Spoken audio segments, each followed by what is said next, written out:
teman-temanku semua.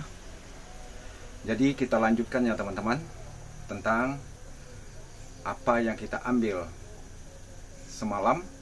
Seperti kita ambilkan air kayanya, kita ambil dan kita masukkan zinc. Ini teman-teman, kita masukkan zinc.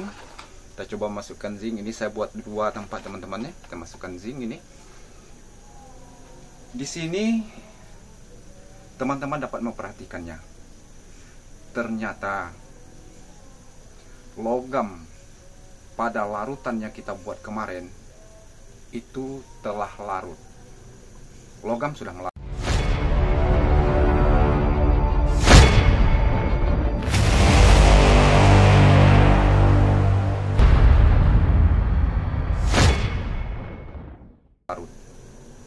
Dapat juga teman-teman perhatikan ini. Ya teman-teman, itu warna hitam semuanya udah menempel. Tinggalnya di atasnya yang putih lagi teman-teman. Ini bekas kita ini ya. Ini putih, ini putih semuanya yang tidak kena. Dan inilah zinc yang kita rendam tadi malam. Ini juga teman-teman yang kita rendam tadi malam. Nah, ini zinc aslinya yang putih di atas, tuh yang putih, yang di bawahnya sudah pada hitam semua.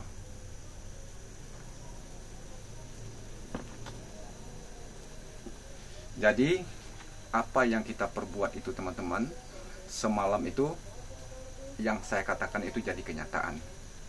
Seharusnya sewaktu kita memasukkan zinc di dalam endapan air kaya yang kita ambil, itu jika dimasukkan zinc, dia itu tidak akan berubah warna.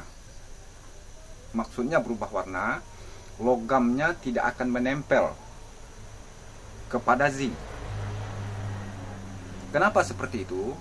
Karena dia itu dalam pikiran kita di pH 10,5 dan 11,5. Jika di pH 10,5 dan 11,5 atau 12, jika kita masukkan zinc ke dalamnya, zinc itu tidak akan ada reaksi.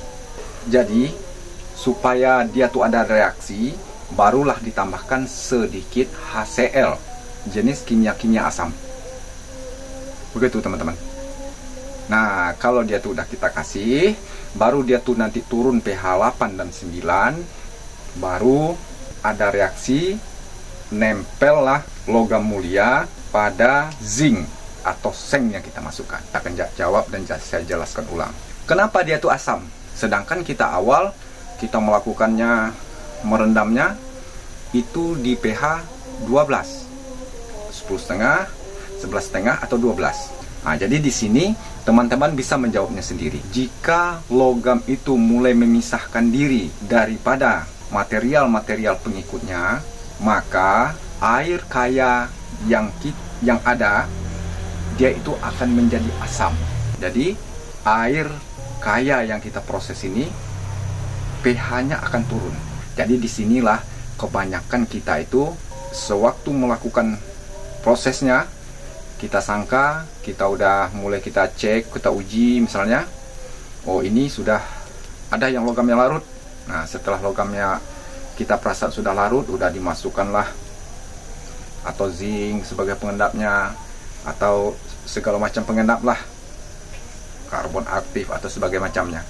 Dan kita menyangka semua logam itu sudah larut, padahal itu belum. Kadang seorang pengolah logam, dia lihat pertama itu aja sudah mulai ada tanda-tanda ciri logam turun, dia tidak mencek tentang air kayanya. Apakah air kaya ini stabil atau tidak? Jika air kaya itu tidak stabil seperti ini, dia itu sudah asam. Yang kita hadapan kita ini sudah asam, padahal kita belum memberi asam. Karena logam mulia yang ada pada air kaya kita itu sudah menempel pada zinc. Walaupun air kaya kita itu kita aduk, kita kacau, kita tunggukan segala macam itu, kita tunggukan 10 hari, 20 hari, 30 hari, 40 hari, dia itu tidak akan larut lagi. Dia hanya larut sebatas itu aja. Kenapa tidak larut?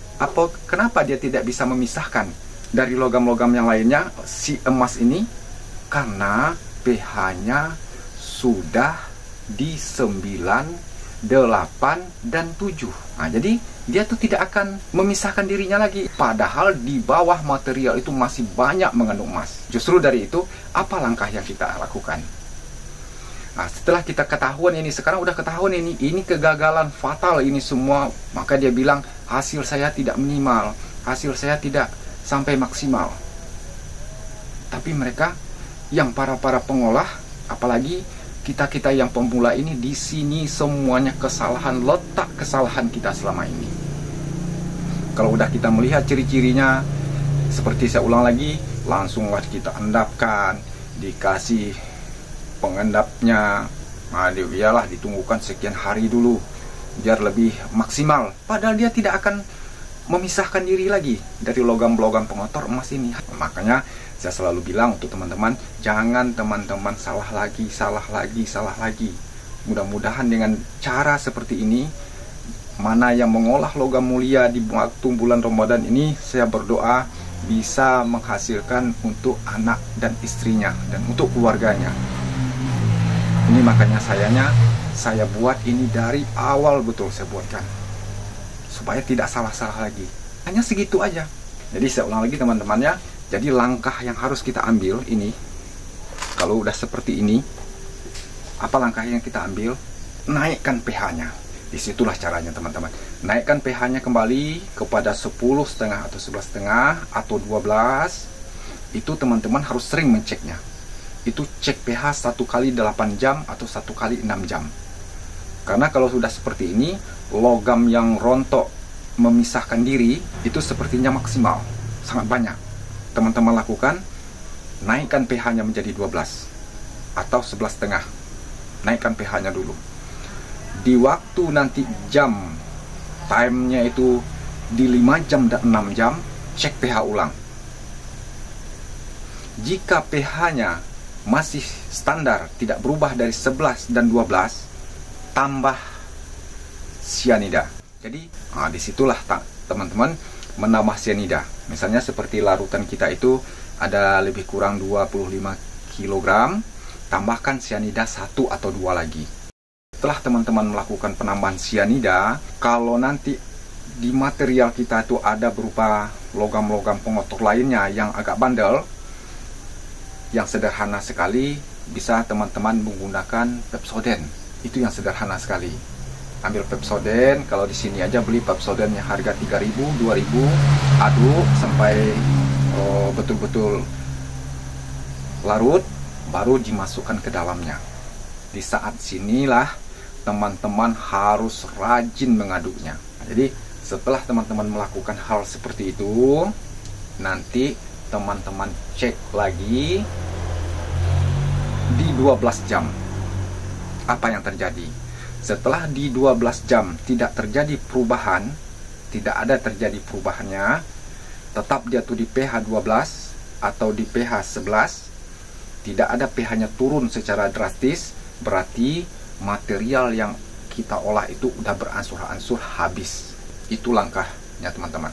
Tapi apakah langkah yang terakhirnya? Nah, langkah yang terakhirnya nanti teman-teman, diambil material itu, lumpurnya itu tuh, nanti teman ambil agak 1 kilo atau setengah kilo, teman-teman masukkan ke dalam pirek. Setelah dimasukkan ke dalam pirek, masukkan tisu ke dalamnya. Setelah teman-teman masukkan tisu ke dalamnya, bakar tisu itu di dalam.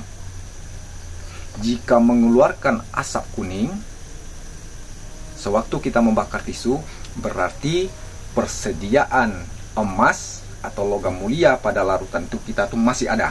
Lakukan terus. Jadi lanjutkan prosesnya. Nah, berarti ada logam bandel yang ada di dalam material kita tuh. Karena belum dia tuh memisahkan diri. Jadi yang satu lagi, bagaimana kita mengetahui apakah cyanida di dalam larutan kita ini cukup atau tidak? Yang kedua, apakah di larutan kita ini kekurangan oksigen? Itu juga yang perlu teman-teman ketahui.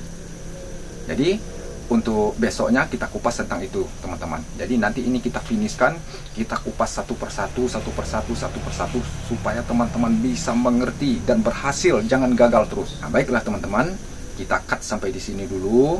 Tahap keduanya nanti barulah kita lakukan nanti di tahap yang ketiga dan keempatnya. Jadi jangan salah lagi, kita dalam proses pengolahan material, apa kata kita tuh, puya atau tanah liat namanya di sini, yang mengandung pirit. Nah gitu, ada kandungan piritnya sedikit. Begini penanganannya. Jadi besok kalau ada pertanyaan, ada juga pertanyaan di kemarin tapi saya belum jawab, apa fungsinya borak Pak, apa fungsinya soda api, apa fungsinya tepung kerang. Nah, nanti untuk itu nanti saya jawab pula dengan secara pengetahuan saya.